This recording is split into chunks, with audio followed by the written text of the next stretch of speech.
esto no debió haber ocurrido en En un un Estado Estado de de Derecho. Derecho. Qué Sí. lindo título, ¿verdad?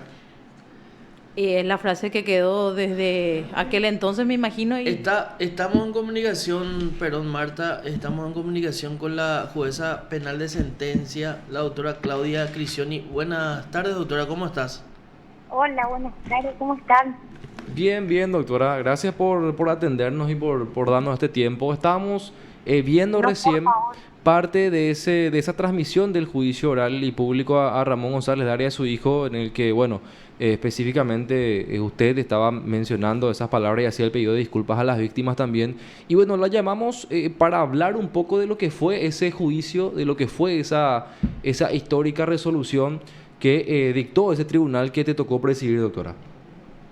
Mira, yo lo que quiero rescatar de esto, sobre todo de cara a lo que a lo que fue el proceso de evaluación de Pilar y el avance que debería mostrar y debe mostrar el país respecto a las al combate, digamos así, al lavado de activos.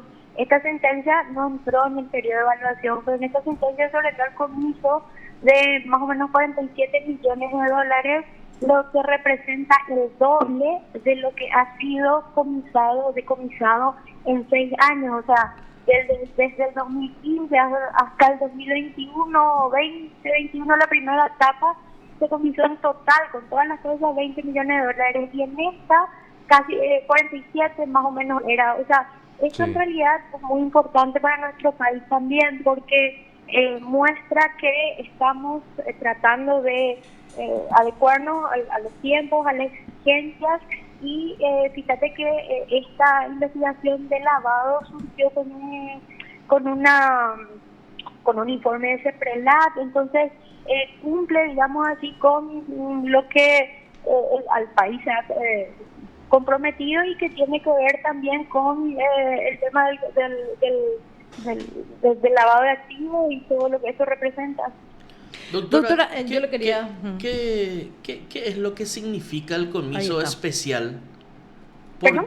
¿Qué es lo que significa el El comiso comiso especial. especial? ¿Por qué Súper se buena da? pregunta. ¿Por Sí, qué se sí, súper da? buena ¿En pregunta. base a qué se da? Para que Muy bien, nuestros voy a... teleoyentes comprendan, Muchísimas ¿verdad? Comprenda.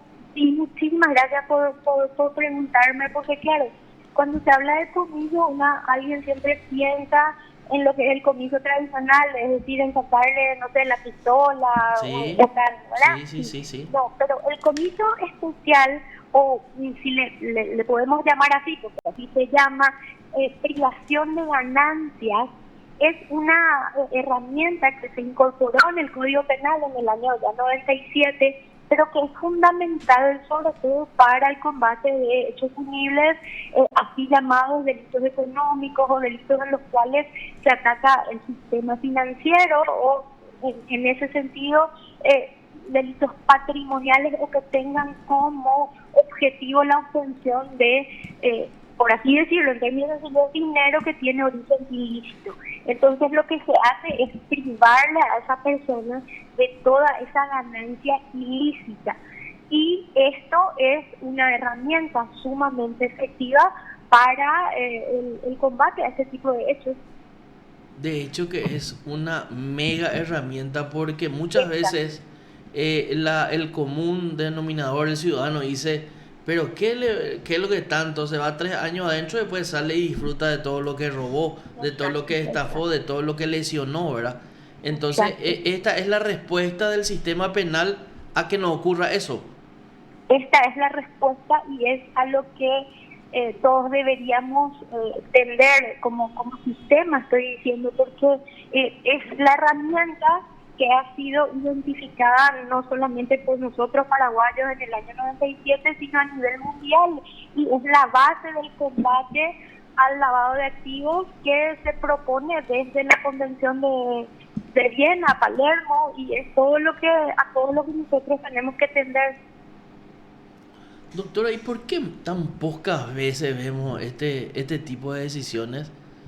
Lo que pasa es que, esto implica, en primer lugar, una investigación financiera patrimonial que suele tener sus dificultades, y, como te digo, implica una una cultura en ese sentido y implica un trabajo de los órganos de la prevención y de la detección que tiene que ver con los sujetos guiados, con CEPRELAC, con el Ministerio Público, porque finalmente el Poder Judicial,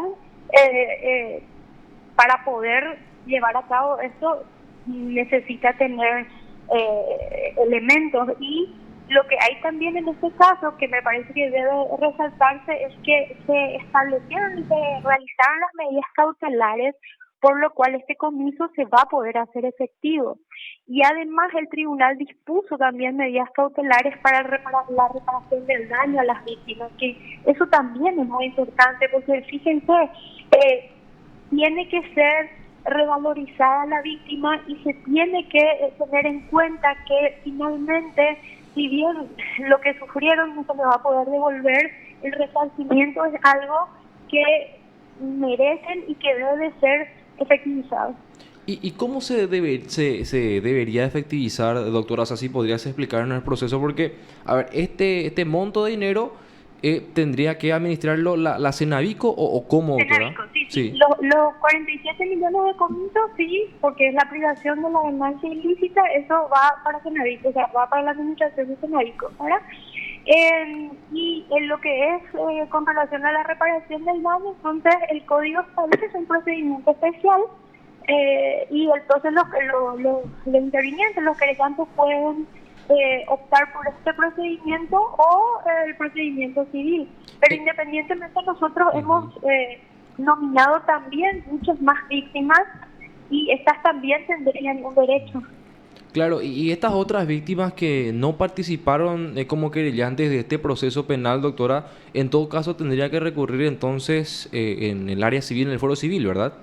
Sí, pero ya tienen, digamos así, por lo menos tienen la primera parte, que es que con una sentencia condenatoria en el ámbito penal está el injusto establecido.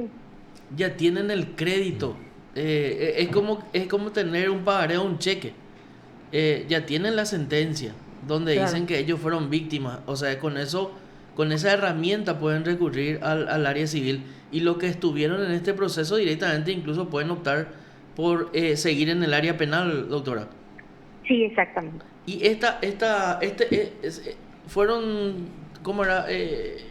Incautados, decomisados también esos montos para las víctimas, sí, resguardadas. Sí, resguardamos, exactamente. Nosotros lo que hicimos fue mantener las medidas cautelares que tenían que ver con el aseguramiento de las cuentas, de los CDAs, y además había inmuebles y había vehículos, y eso también. Ya. Doctora, y bueno, veíamos también, como te comentábamos, parte de esa transmisión en la que, bueno, pidieron disculpas también como tribunal. ¿Qué les llevó a tomar esa decisión, ustedes como magistradas integrantes de este tribunal de sentencia, de pedir disculpas a esas víctimas de este señor, de Ramón González Dare? Lo que pasa es que cuando la Administración de Justicia se equivoca, es su obligación pedir perdón. Eso me parece que es lo mínimo que se puede hacer. En mi caso particular no es la primera vez que lo hago. Una vez que era fiscal y tenía una causa que no era mía, pero tuve que ir al juicio y no había fundamentos, también pedí perdón. O sea, me parece que eso es lo mínimo que un ser humano tiene que hacer y que el otro ser humano merece. Había hablado también, doctora, de que en este caso 156 veces se ha perpetrado, se ha cometido ese hecho punible que la Fiscalía llevó a juicio oral y público acusando a Ramón González Dare. Y bueno, explicando un poquito todo lo que fue ese juicio, fueron varias pruebas, fueron varios expedientes, incluso se remitió a la Fiscalía antecedentes de varias personas, ¿verdad? Sí, mira, lo que pasó fue lo siguiente, y eso te agradezco la pregunta porque lo quiero explicar, porque se suele cuestionar esta parte, pero lo quiero explicar y a ver si ustedes lo explican mejor de vuelta para que se entienda. El tema es así, ustedes saben que nosotros estamos regidos por un proceso de corte acusatorio en el cual el tribunal no puede dar por acreditados hechos que no estén establecidos en la acusación y en el y de elevación. Sí. Aquí, en el alegación y en la acusación, se hablaba solamente, así, se describía solamente dos víctimas de usura como hecho precedente. Pero la acusación y el alegación tenía un párrafo en el cual justamente describía que 156, decía 222 personas habían sido denunciadas por el acusado por estafa, y que en realidad estas 222 personas eran personas que le habían prestado, el dinero, y que bien, finalmente eso tenía que ver con con la usura. Lo que nosotros hicimos fue, en base a lo que el código establece de medidas de mejor proveer, es ordenar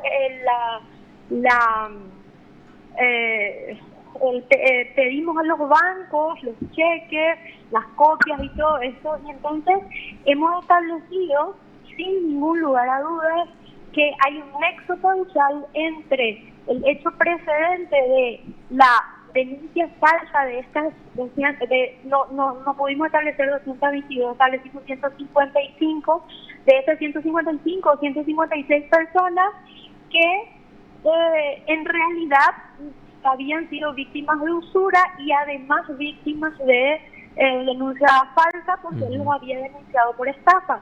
Entonces, la Fiscalía produjo esas carpetas, por eso te digo, no violamos ningún principio nosotros. La Fiscalía produjo, leyó, el fiscal uno a uno fue leyendo y produciendo lo que pasaba, y ahí nosotros nos dimos cuenta de lo que justamente hablo yo en la sentencia, y que había manifestado, porque, te cuento, eso nos había dolido a las tres escuchar cuando el fiscal leía cómo muchos representantes del Ministerio Público, por ejemplo, le llamaban a indagatoria a la persona, le decían que concilie, y si no conciliaban ordenaban ordenaban la detención, y imputaban este tipo de actuaciones.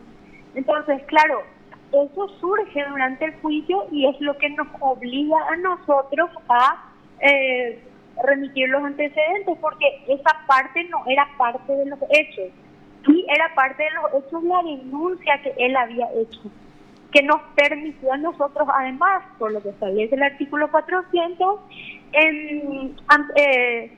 advertir que esto no solamente era usura y lavado de activos, sino que además había denuncia falsa, sin cambiar los hechos. Por eso digo, nosotros no nos extralimitamos, actuamos conforme a derecho, en un proceso que busca verdad y justicia.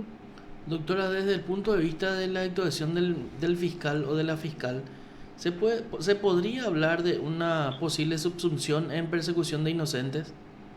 Por eso es que remitimos los antecedentes, como nosotros lo que se produjo era parte de las carpetas fiscales que había ofrecido como medio de prueba el fiscal, ¿sí? Entonces nosotros remitimos los antecedentes, y obviamente cuando esto se investiga en el Ministerio Público, sí, podría ser persecución de inocentes, podría ser cohecho, podría ser, no sé, prevaricato, una serie de hechos punibles. Claro, prevaricato, porque el prevaricato no solamente afecta la función de un juez, sino que también de un funcionario, ¿verdad? O árbitro. Sí, exacto. El fiscal en su caso, porque tiene acá a su cargo la etapa de la investigación. Así mismo.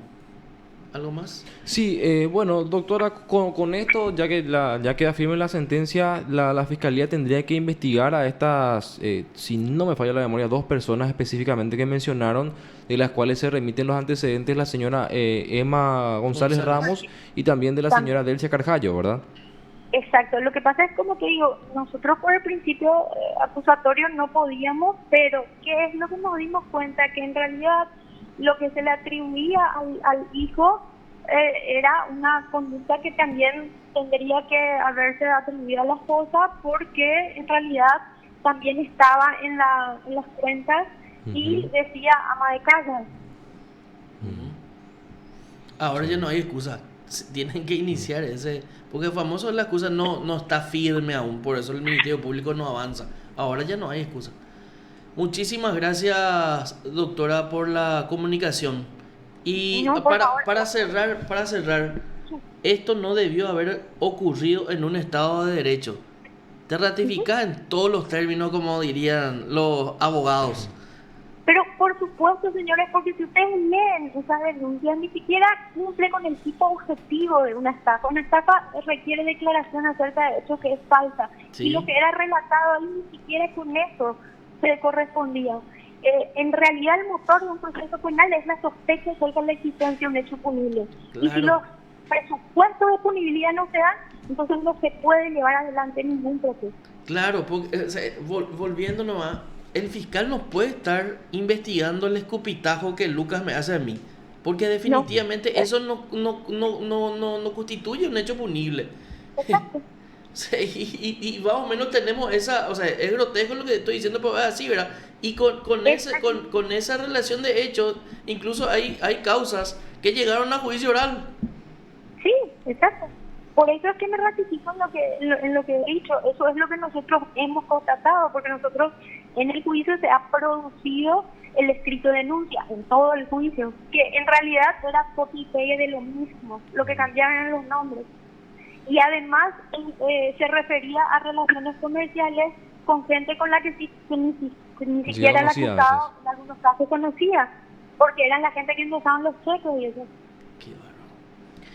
Tremendo. Muchísimas gracias, doctora, por la Gracias por el tiempo, doctora, muy amable. No, por favor, hasta luego. Te informó PDS Radio TV Digital.